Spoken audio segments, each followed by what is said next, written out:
Pengertian pidato persuasif, kita akan membagi dua dulu, apa itu pidato dan apa itu persuasif. Pidato itu adalah kegiatan berbicara di depan umum untuk menyatakan pendapat atau memberikan suatu informasi mengenai suatu hal menurut sudut pandang pembicara.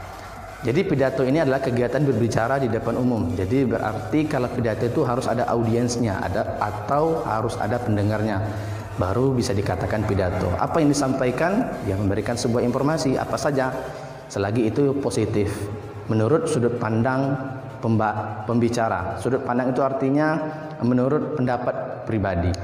Yang kedua, persuasif. Jadi kita gabungkan apa itu pidato persuasif. Persuasif itu artinya membujuk, meyakinkan atau memengaruhi. Jadi pidato persuasif itu memberikan informasi secara membujuk atau meyakinkan pendengar supaya mereka mendengarkan kita atau melakukan apa yang kita perintahkan. Itu pengertian dari pidato persuasif. Kata kuncinya pidato persuasif itu adalah berbicara di depan umum dengan membujuk atau meyakinkan atau mempengaruhi audiens supaya mereka mendengarkan kita atau melakukan perintah yang kita inginkan. Itu pengertian dari pidato persuasif. Kita lanjut ke tujuan pembelajaran yang kedua. Tujuan pembelajaran kedua ini yaitu jenis-jenis pidato. Jenis-jenis pidato itu ada 4. Ini jenis-jenis pidato dan metodenya. Bisa dikatakan jenis, bisa dikatakan metode. Yang pertama yaitu pidato impromptu. Apa itu pidato impromptu?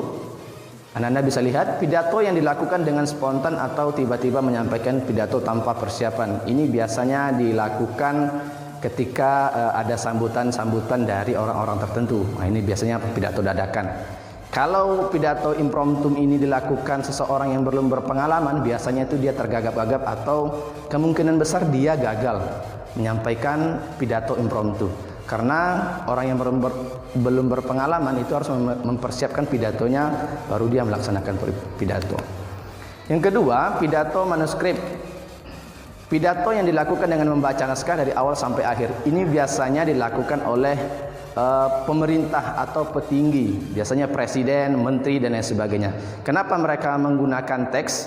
Supaya yang mereka sampaikan itu tidak salah.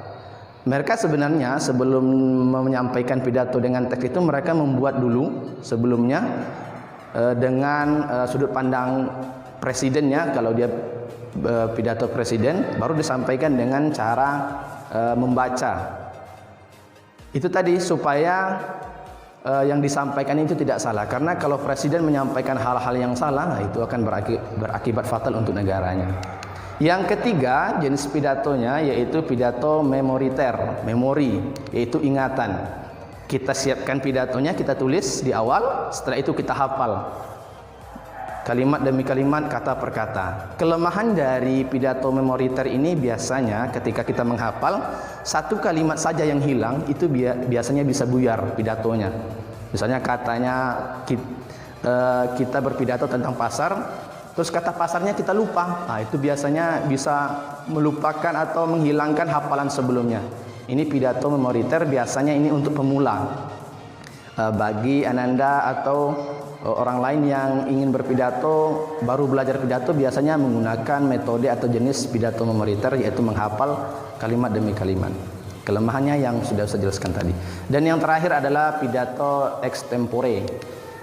Pidato yang disampaikan oleh orang yang berpengalaman karena hanya menyiapkan garis besar atau pokok bahasan yang disampaikan saja. Pidato extempore ini membuat garis-garis besarnya saja. Misalnya Ananda pidato tentang manfaat puasa misalnya. Manfaat puasa itu poin pertama adalah menjaga kesehatan. Itu poin pentingnya. Ananda cuman menulis menjaga kesehatannya. Penjelasannya ditulis apa tidak? Itu dijelaskan oleh Ananda sendiri, menjelaskan tentang kesehatan tadi.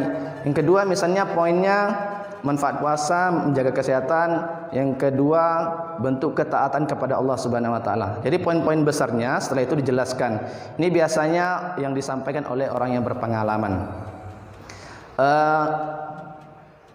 Itu jenis-jenis pidato atau metode dari pidato. Ada 4.